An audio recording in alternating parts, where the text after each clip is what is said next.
कबीर या संसार को समझायो सौ बार, पूंछ जो पकड़े भेड़ की, उतरा चाहे पार। कबीरा उतरा चाहे पार। कबीर नाव जर्जरी, बूढ़े खेवनहार, हल्के हल्के तीर गए, बूढ़े जिन सिर भार। कबीरा बूढ़े जिन सिर भार।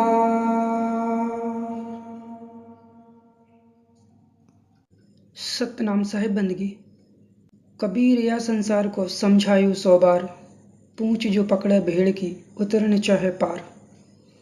साहिब कह रहे हैं कि हे जीव, तू भेड़ की पूंछ पकड़ के इस भवसागर को पार करना चाहता है। एक जरा सी नदी पार करने के लिए तो लोग नाव ढूंढते हैं, और तू अपने ही जैसे दूसरे धोबियन की आशा करता है कि वो तुझे भवसागर पार करा देंगे, या कल्पित देवी देवताओं की पूजा आराधना करके तू मुक्त होना चाहता है। तो ये तेरी गलतफहमी है। इस संसार का कोई भी व्यक्ति, कोई भी देवी देवता तुझे इस भवसागर से पार नहीं करा सकता है। और इस बात का प्रमाण साहब ने अपनी अगली साखी में दिया है। क्या कह रहे हैं कि कबीर नाव जर्जरी, बूढ़े खेवनहार। साहब कह रहे हैं कि मैं बूढ़ा हूँ और मेरी नाव भी टूटी फूटी है। हल्के हल्के तीर गए, बूढ़े जिन सिर भार। तो इस टूटी फूटी नाव में और मेरे जर्जर शरीर में, मेरा जो शरीर है वो बूढ़ा है और मेरी नाव भी टूटी है।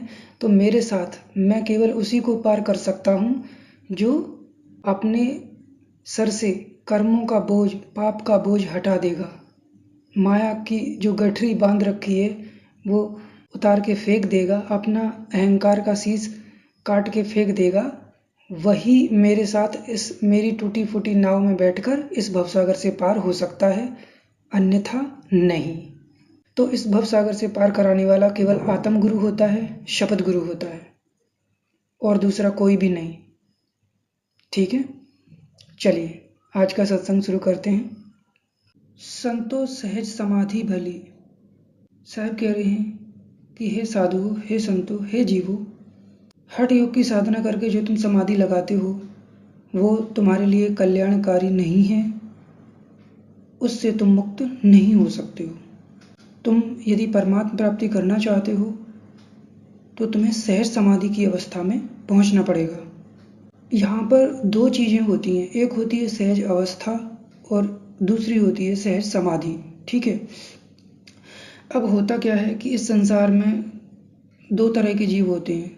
एक तो वो सच्चा जीव होता है जो झूठ छल कपट त्याग कर सच्चे हृदय से सत्य पर चलकर परमात्मा की भक्ति करता है, लेकिन उसके घट में परमात्मा प्रकट नहीं हुए होते हैं।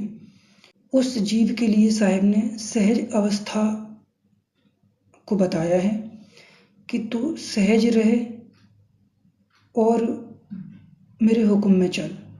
उस जीव की देखभाल साहिब सर्वव्यापिता के रूप में, शब्द रूप में रहकर करते हैं।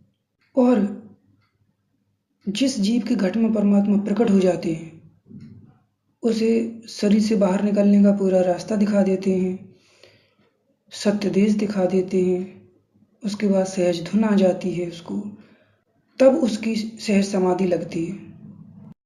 परमात्मा के घट में प्रकट हुए बिना किसी की सहज समाधि नहीं लग सकती है। जिसकी जैसी अवस्था है परमात्मा ने उसके लिए वैसी ही व्यवस्था कर रखी है। देखभाल सबकी होती है लेकिन अलग अलग तरीके से। सर्वव्यापिता के रूप में परमात्मा जब सहायता करते हैं तो सच बताऊं तो पता ही नहीं चलता है। मुझे तो 2-3 साल पता ही नहीं चला कि मेरे साथ साहिब बैठे हैं, वो मैं आगे समझाऊंगा। तो कहने का मतलब है कि जिसकी जैसी अवस्था है यदि तुम सत्य पर चल रहे हो, झूठ छल कपट नहीं है तुम्हारे अंदर, तुम एक सच्चे जीव हो, माया का त्याग करने की कोशिश करते रहते हो और आपके अंदर विरह है, तो आपकी देखभाल होगी, निश्चित रूप से होगी। आगे क्या कहा जा रहा है कि गुरु प्रताप जा दिन से लागी, दिन दिन अधिक चली। यहाँ गुरु का मतलब किसी व्यक्ति से नहीं है, यहाँ गुरु का मतलब आत्म गुरु से है, शब्द गुरु से है। जब वो घट में प्रकट होता है तो उसकी दया से, उसके प्रताप से जीव की सहज समाधि लगती है, क्योंकि सूरत उसी को खींचनी होती है। जब तक वो सूरत खींच के धुरी की तरफ नहीं ले जाएगा, तब तक तुम्हारी सहज समाधि नहीं लग सकती है। तो इस संसार का कोई भी व्यक्ति तुम्हारी सूरत को खींचकर धुरी पे नहीं ले जा सकता है। आगे क्या कह रहे हैं साहब कि जहाँ जहाँ डोलूं सो पर कम्मा, जो कुछ करूं सो सेवा, जब सोऊं तब करूं दंडवत, पूजूं और न देवा। तो साहब कह रहे हैं कि जहाँ जहाँ डोलूं सो पर कम्मा, तुम कहीं भी चलो फिरो उस परमात्मा के आसपास ही रहते हो, क्योंकि वो परमात्मा भीतर बाहर ओतप्रोत है। तो तुम जहाँ भी जाओगे, जो भी करोगे, उसकी परिक्रमा ही लगाओगे। जो कुछ करूं सो सेवा, ये भी मैं आपको समझा चुका हूँ कि उस परमात्मा के हाथ पैर नहीं है जो तुम दबा दोगे, और ना ही उसे पैसों की ज़रूरत है जो तुम उसे दे दोगे। उसके वचन अनुसार अपना जीवन जीना ही उसकी सेवा होती है, और सेवा का कोई मतलब नहीं होता है, क्योंकि उसको किसी चीज़ की ज़रूरत ही नहीं है। उसके हुक्म में तुम चलो तो वो खुश है, और अगर तुम उसके हुक्म में ना चलकर मन के हिसाब से चलोगे, मन मर्जी से काम करोगे, तो तुम उससे विमुख हो। जब सोऊं तब करूं दंडवत, पूजूं और न देवा। जैसे किसी को पूजा करने के लिए हम दंडवत प्रणाम करते हैं, इन आश्रमों में दंडवत करवाया जाता है। तो साहिब कह रहे हैं कि जब तुम दिन भर साहिब के हुक्म में चलकर रात को जब तुम विश्राम करते हो, सोते हो, तो साहिब उसी को दंडवत प्रणाम मान लेते हैं कि वही दंडवत है। पूजूं और न देवा, किसी को पूजने की जरूरत ही नहीं है, न किसी आश्रम के गुरु को, न ही किसी मंदिर में किसी पत्थर को। केवल उसके वचन अनुसार अपना जीवन जीना है, वही उसको भाता है, और कुछ उसको चाहिए ही नहीं। कहूँ सो नाम, सुनूं सो सुमरन, खाऊं पीऊं सो पूजा। अब ये जो लाइन है, एक ये लाइन और एक नीचे वाली, दो मैंने हाईलाइट कर रखी हैं। कहें कबीर यह उन्मन रहनी सो प्रगट कर गाई। ये दोनों लाइनें लोग हटा देते हैं जो यूट्यूब पर गुरु बनकर बैठे हैं। ये दोनों लाइनें इसलिए हटा देते हैं क्योंकि इन दोनों लाइनों में जो कहा जा रहा है वो इनके द्वारा बताई हुई साधना के विपरीत है। कहूँ सो नाम, सुनूं सो सुमरन। साहब कह रहे हैं कि तुम जो कुछ कहोगे वही नाम है, जो सुनोगे वही मेरा सुमरन है। अब यहाँ पर जो लोग जो सिर के ऊपर ध्यान लगवाते हैं या जो बिजली जैसा करंट दौड़ाते हैं लोगों के शरीर में मंत्र सिद्धि से, उनका जो कंसेप्ट है वो फेल हो रहा है, क्योंकि यहाँ पर ना तो कोई विधि है और ना ही कोई नाम है, इसलिए ये लाइन हटा देते हैं। और ये लाइन पूरी वाणी की जान है, ये दोनों लाइनें जो मैंने हाईलाइट कर रखी हैं। जिस दिन तुम परमात्मा के सम्मुख हो जाते हो, झूठ छल कपट त्याग कर परमात्मा के हुक्म अनुसार अपना जीवन जीने लगते हो, तो तुम जो भी कहोगे वही नाम होगा, और तुम जो सुनोगे वही सुमरन होगा। खाऊं पीऊं सो पूजा, और जो कुछ भी तुम रूखा सूखा खाओगे वो परमात्मा की पूजा होगी। इतना सरल प्रावधान कर रखा है अपने सच्चे जीवहंसों के लिए परमात्मा ने। और क्या चाहिए आपको? गिरह उजाड़ एक सम लेखों, भाव मिटाऊं दूजा। घर को और आश्रम को या जंगल को एक समान समझो। आप लोगों में से बहुत सारे लोग ये कहते हैं कि हम तो गृहस्थी में फंसे हैं, कैसे भक्ति करेंगे, कैसे माया त्यागें। तो सबके लिए वही प्रॉब्लम है। जो आश्रम खोल के बैठे हैं उन्होंने क्या माया त्याग दी? घर घर जाकर चेले बनाते फिरते हैं, फिर उन्हीं चेलों को लूटते हैं दान के नाम पर, आश्रम बनवाने के नाम पर, प्रचार करने के नाम पर। और उन बेचारे लोगों को क्या पता कि ये जो गलत प्रचार किया जा रहा है उनके पैसे से, इस पाप के भागीदार वो लोग भी बनेंगे, क्योंकि इस उल्टे सीधे ज्ञान से जीव हत्या हो रही है, लोग भ्रमित हो रहे हैं। तो चाहे घर में रहो या आश्रम में रहो, दोनों एक ही बात है।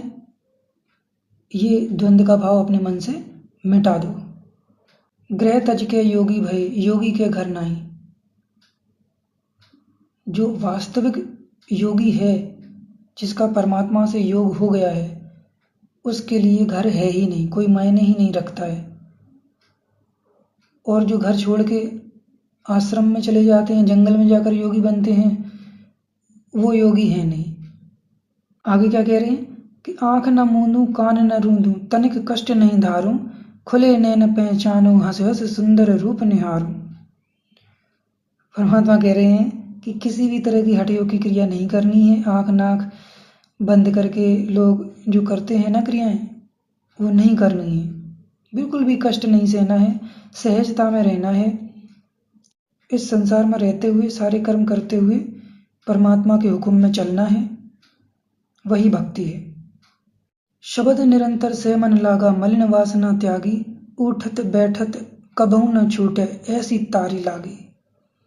यहाँ पर जिस जीव के घट में प्रकट हो जाते हैं उसकी अवस्था अलग होती है, और जिसकी सहायता सर्वव्यापिता के रूप में करते हैं उसकी अवस्था अलग होती है। यहाँ पर उसकी जो जिसके घट में प्रकट नहीं हुए होते हैं परमात्मा, उसकी ताड़ी नहीं लगती है। ये मैं आपको साफ साफ बता रहा हूँ, कोई लपेटने वाली बात मैं नहीं कर रहा हूँ।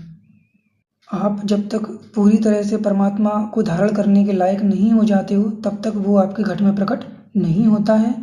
आपको केवल उसके हुक्म में चलकर ही तसल्ली करनी पड़ती है, उसी में खुश रहना पड़ता है, और उसका गुणगान करते रहो, सत्संग करो, वेद शास्त्र पढ़ो, अध्ययन करो, इस तरह से अपना जीवन व्यतीत करो। और जब तुम उस लायक हो जाओगे तो वो खुद आ जाएगा तुम्हारे पास चलकर।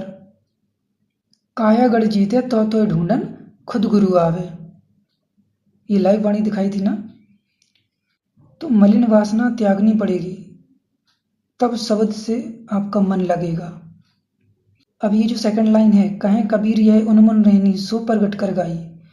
ये जितनी चीज़ें बताई हैं साहिब ने, ये उन्मन रहनी के अंतर्गत आती हैं। और ये उन्मन रहनी तभी बनेगी जब आप मैं मेरी का, अहंकार का, माया की आसक्ति का त्याग करोगे, संसार से उदासीन होगे, तभी ये उन्मन रहनी बनती है, अन्यथा नहीं बनती है। ये पिछले सत्संग में मैंने आपको समझाया है कि उन्मनी क्रिया और उन्मन रहनी में क्या अंतर होता है, वहां से देख लीजिएगा, ठीक है। दुख सुख से कोई परे परम पद, तही पद रहा समाई। साहब कह रहे हैं कि दुख सुख में एक समान रहो, उससे आगे की अवस्था जो होती है वो परम पद होता है, और उसी अवस्था में हमें रहना है। दुख सुख पे विचार नहीं करना है, उससे पीड़ित नहीं होना है, दुखी नहीं होना है।